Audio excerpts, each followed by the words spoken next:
हामी यतिखेर रुकुम पश्चिममा रहेको यो स्यार्पु दहमा आइपुगेका छौँ।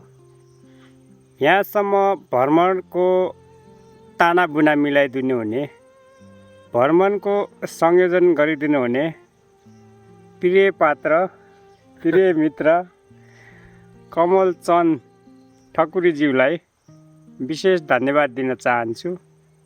रुकुम पश्चिममा रहेको यो स्यार्पु दह अहिले पानीको लेभल एकदमै तल छ। बर्खा लाग्दा यसको जवानी पनि भरिन्छ र यहाँको मनोरम दृश्य अझ बढ्छ। तर हामी यतिखेर बर्खा नलाग्दै आइपुगेका छौँ र पनि यहाँ आउँदा म निकै हर्षित छु।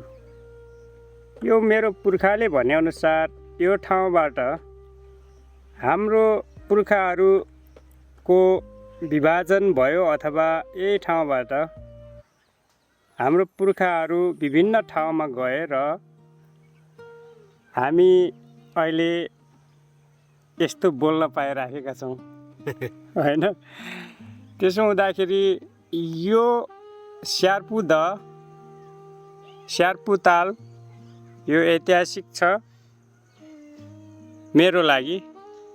यहाँ पुनहरूको उत्पत्ति भयो र यही ठाउँबाट मेरो शाखा सन्तानहरू विभिन्न ठाउँमा गएर बसे।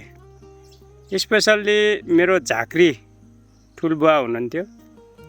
उहाँले झाँकमा बस्दाखेरि स्यार्पु ताल, स्यार्पुदेखि नाम ल्याएर जलजला बराहदेखि ल्याएर विभिन्न ठाउँका शक्तिपीठहरूको उच्चारण गर्नुहुन्थ्यो र क्युरियोसिटीमा पर्यो स्यार्पु ताल मेरो लागि।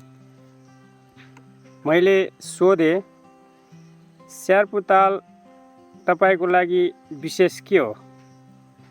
उहाँले भन्नुभयो, मेरो पुर्खाको उत्पत्ति र म अहिले जहाँ छु त्यो स्यार्पु तालदेखि नै आएको हो भनेपछि मलाई यो ठाउँमा आउन एकदमै रहर उत्सुकता थियो पहिलेदेखि नै।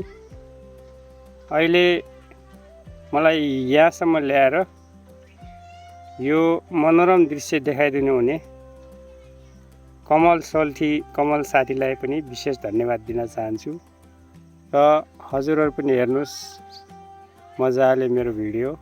यो रुकुम पश्चिम बाफीकोट गाउँपालिकामा रहेको स्यार्पु दह। धन्यवाद, अभिवादन, नमस्कार सबैजनाको। स्यार्पु तालले रक्षा गरून्। धन्यवाद।